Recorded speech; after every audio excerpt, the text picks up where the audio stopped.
আমার গল্প কথা ও কবিতা ইউটিউব চ্যানেলে সকলকে জানাই স্বাগত। আজ আবার নতুন একটা গল্প নিয়ে আপনাদের সামনে হাজির হয়েছি, আপনাদের গল্প শোনানোর জন্য বা গল্প বলার জন্য। যথারীতি আমরা 5 বন্ধু একসাথে হয়েছি, সঙ্গে ফটিকদাও যোগ দিয়েছে। তা ফটিকদাকে মনে করিয়ে দিলাম যে, ফটিকদা, তুমি তো বলেছিলে এর আগেই পথে হলো দড়ি সিনেমাটা দেখতে গিয়ে তোমার সেই বাংলা শিক্ষকের কথা মনে পড়ে, স্মৃতিতে ভেসে ওঠে। কি ব্যাপার এটা? কি কি গল্প আছে একটু যদি তুমি বলো, শেয়ার করো আমাদের সাথে। ফটিকদা বললো নিশ্চয়ই শেয়ার করব। ছোট্ট একটা ঘটনা, ছোট্ট একটা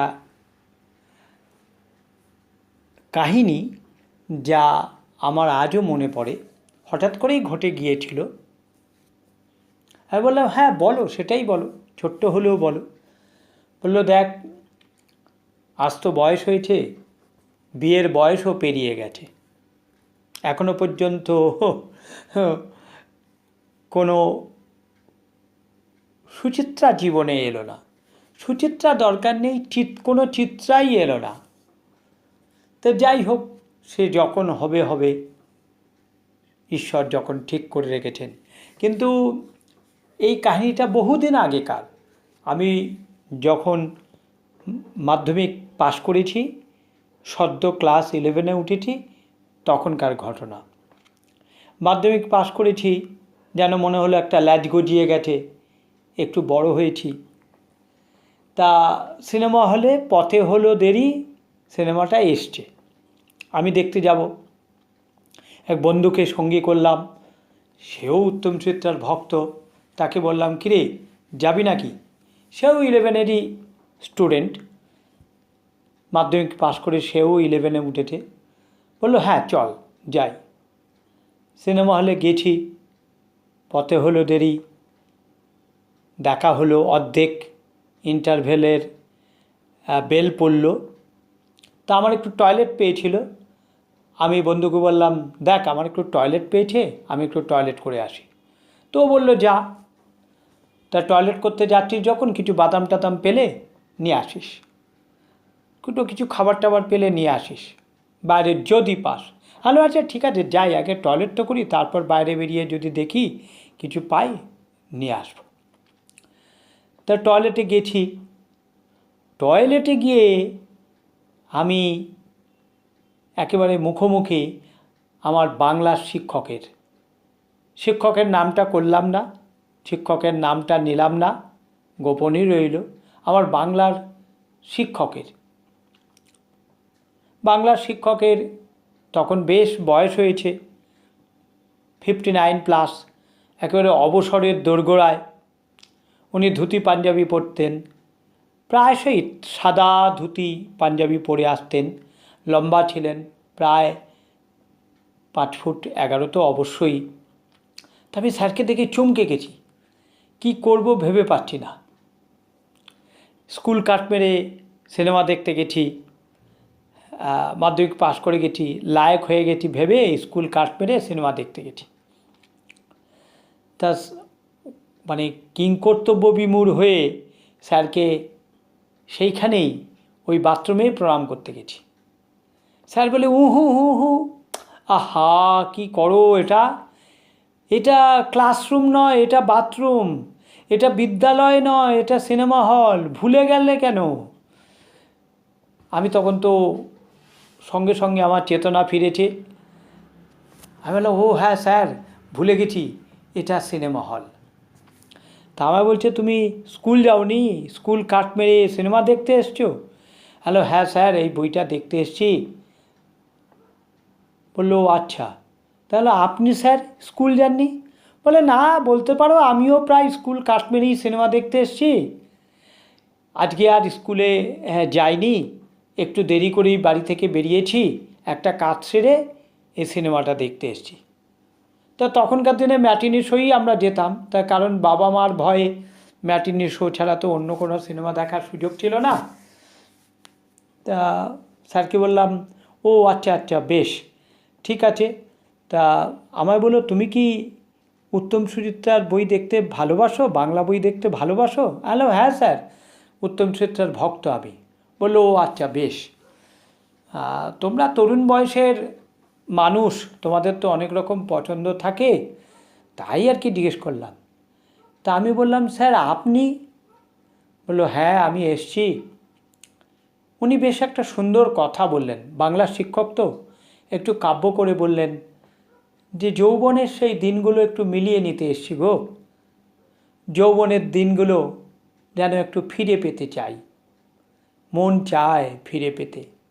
তা যৌবনের সেই দিনগুলোর কথা মনে পড়ে এইসব বইগুলো দেখলে, সেই জন্যেই এসছি। আর তাছাড়া উত্তম সুচিত্রা আমার খুব প্রিয় এক নায়ক নায়িকা, তাই সিনেমাটা দেখতে এসছি। হ্যালো, ও আচ্ছা আচ্ছা স্যার ঠিক আছে, তো খুব ভালো। বললো, হ্যাঁ একটা কোথায় যেন নতুনের আবার স্বাদ পাই এই বইগুলো দেখলে। আমি বললাম, হ্যাঁ স্যার অবশ্যই, এটা তো ভালো লাগারই বই। এরপর আবার বেল বেজেছে, ঘন্টা বেজেছে, অর্থাৎ ঘন্টা বেজেছে বই শুরু হয়ে যাওয়ার ঘন্টা, সিনেমা শুরু হয়ে যাওয়ার ঘন্টা। আমায় বললো, যাও যাও যাও, সিনেমার শুরু হয়ে যাওয়ার ঘন্টা বেজে গেছে, যাও আর দেরি করো না। আমি তো আর দেরি না করে বললাম, হ্যাঁ স্যার আমি যাই, আপনিও যান? বলে, হ্যাঁ আমিও যাই, আমিও দেখব, দেরি করব না। তা স্যারের সঙ্গে কথা বলে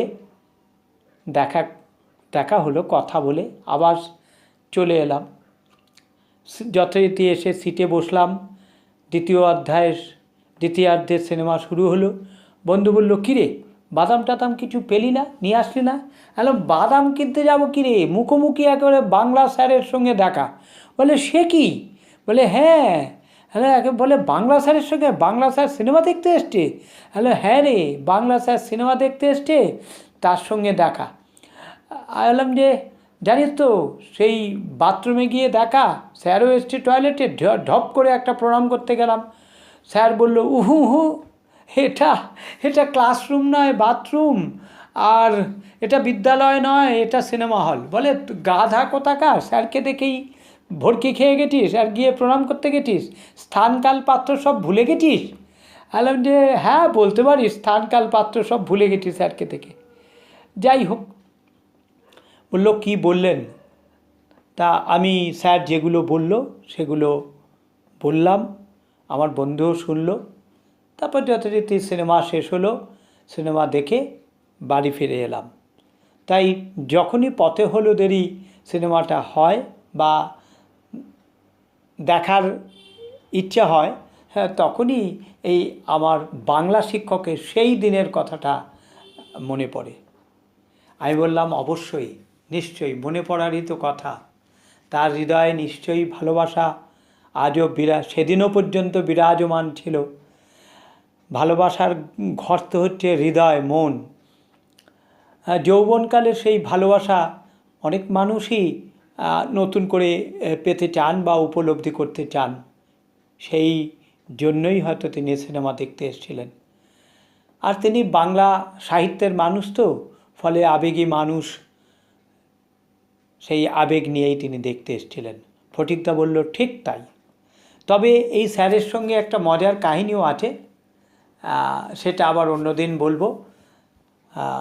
তখন আমি বললাম, হ্যাঁ স্যারদের নিয়ে অনেক মজার কাহিনী আছে, আমারও আছে, পরের দিন নয় হবে, আজকে এই গল্পটাই থাক, আজকে এই অবধিই থাক, পরের দিন আবার অন্য গল্প হবে।